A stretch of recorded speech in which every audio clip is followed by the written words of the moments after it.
उपरोक्त वाक्य कल मैंने बनाने के लिए दिए थे आपको। सबसे पहले आप देखिए, मैं हिंदी पढ़ता हूँ। मैं हिंदी पढ़ता हूँ, आपको जब वाक्य दिया जाएगा तो आपका काम है इसको पहचानना।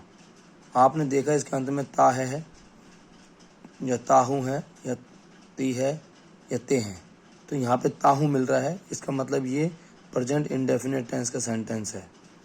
इसके बाद हम देखेंगे इसमें बात सकारात्मक हो रही है, इसका मतलब है सकारात्मक वाक्य है। फिर हम उसका सूत्र याद करेंगे। सूत्र उसमें होता है सब्जेक्ट प्लस वर्ब की first form plus object. Subject plus verb की फर्स्ट फॉर्म प्लस ऑब्जेक्ट। तो हमने देखा सब्जेक्ट इसमें क्या है, आई है, तो आई के अकॉर्डिंग हमने देखा सबसे पहले आई, उसके बाद वर्ब क्या है, वर्ब इसमें है पढ़ना यानी रीड। वर्ब की फर्स्ट फॉर्म रीड हो गई और ऑब्जेक्ट हो गया Hindi. I read Hindi. Subject plus verb की फर्स्ट फॉर्म प्लस ऑब्जेक्ट।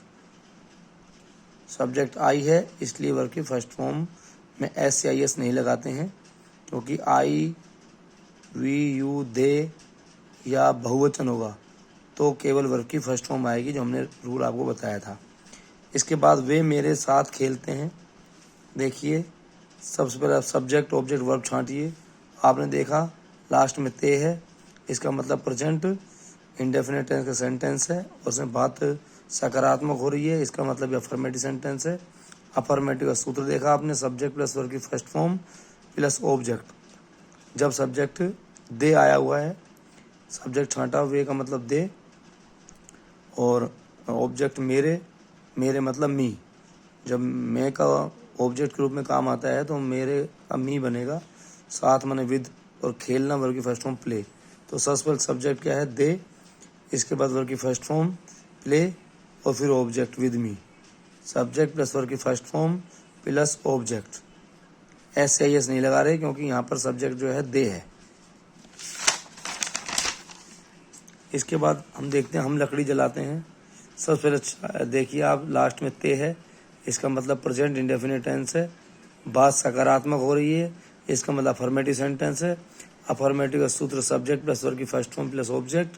तो हमने छांटा इसमें, सब्जेक्ट क्या है वी, वर्ब की फर्स्ट फॉर्म क्या है बर्न और ऑब्जेक्ट है वुड।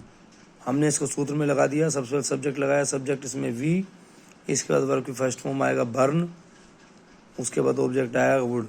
We burn object.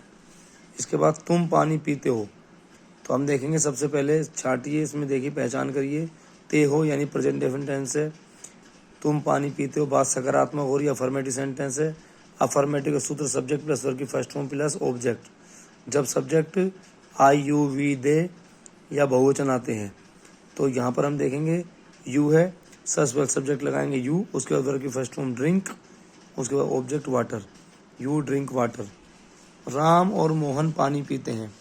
यहाँ दो नाम है, राम और मोहन, प्लूरल है। तो मैंने अभी बताया आपको, आई यू वी दे या बहुवचन प्लूरल दो नाम हो तो सब्जेक्ट प्लस वर्ब की first form plus object. Subject Ram and Mohan, verb की फर्स्ट फॉर्म छांटेंगे पीना ड्रिंक, ऑब्जेक्ट है पानी। Ram and Mohan drink water. Ram and Mohan drink water. इस प्रकार हम देखते हैं जो वाक्य बनाए गए हैं। इसके बाद हम दूसरा सूत्र देखते हैं।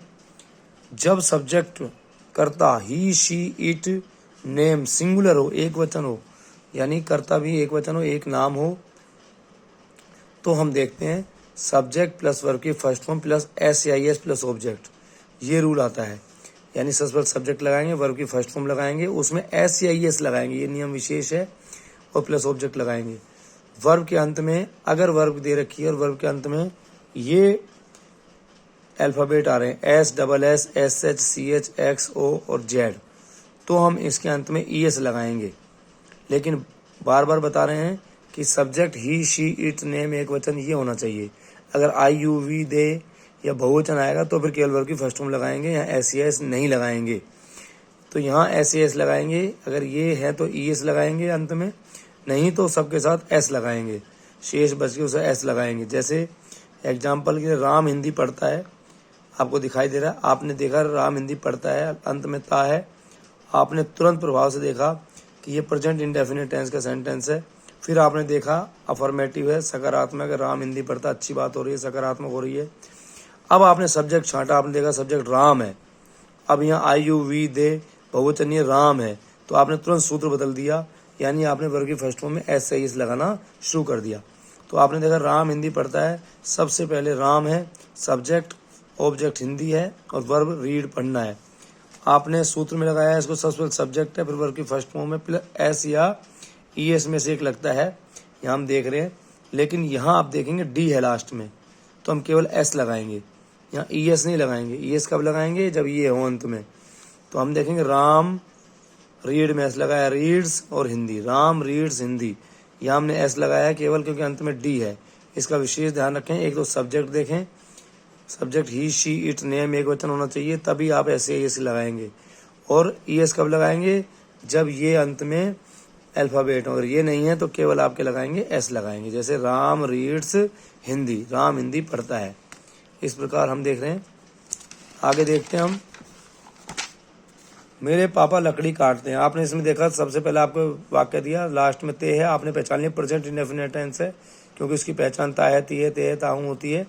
आपने देखा बात अच्छी हो रही, सकारात्मक वाक्य है। फिर आपने सब्जेक्ट ऑब्जेक्ट वर्ब छाटा, सब्जेक्ट इसमें मेरे फादर, माई फादर मेरे पिताजी, और ऑब्जेक्ट लकड़ी, और वर्ब काटना, काटना होता है कट। आपने देखा सिंगुलर एक नाम है माई फादर, यानी ही शी इट नेम एक वचन वाले ग्रुप में से सूत्र बन रहा है। तो आपने देखा my father subject, would object है, और कट इसमें वर्ब है। तो इसको बनाने के लिए आप क्या करेंगे, क्योंकि अंत में क्या है इसके टी है, इसलिए केवल एस लगेगा। तो आप लिखेंगे माई फादर कट्स वुड, यहाँ आप देखेंगे कट्स लगाएंगे, लास्ट में एस लगाएंगे क्योंकि ये टी है। तो माई फादर कट्स वुड। इसके बाद वह दिल्ली जाता है, तो इसमें हमने सेंटेंस दिया, हमने देखा सबसे पहले आपने देखा लास्ट में ता है, आपने पहचान की ये ये अपने प्रेजेंट इंडेफिनिट टेंस है, ता है, ती है, ते है। फिर आपने देखा इसमें बात अच्छी हो रही है, लेकिन आपने सब्जेक्ट देखा इसमें ही है, तो ही शी इट नेम एक वचन में वर्ब के फर्स्ट फॉर्म में एस या एस लगाते हैं। तो आपने सूत्र के अकॉर्डिंग काम किया, सबसे पहले आपने लगाया सब्जेक्ट ही, वर्ब की फर्स्ट फॉर्म लगाई गो, लेकिन यहाँ हम देखा अंत में ओ है, तो मैंने बताया था S double S C H X O Z होगा, तो वर्ब की फर्स्ट फॉर्म में ई एस लगाएंगे। तो यहाँ हम ही गोज दिल्ली लिखेंगे, ना कि ही केवल एस लगाएंगे, ई एस लगाएंगे।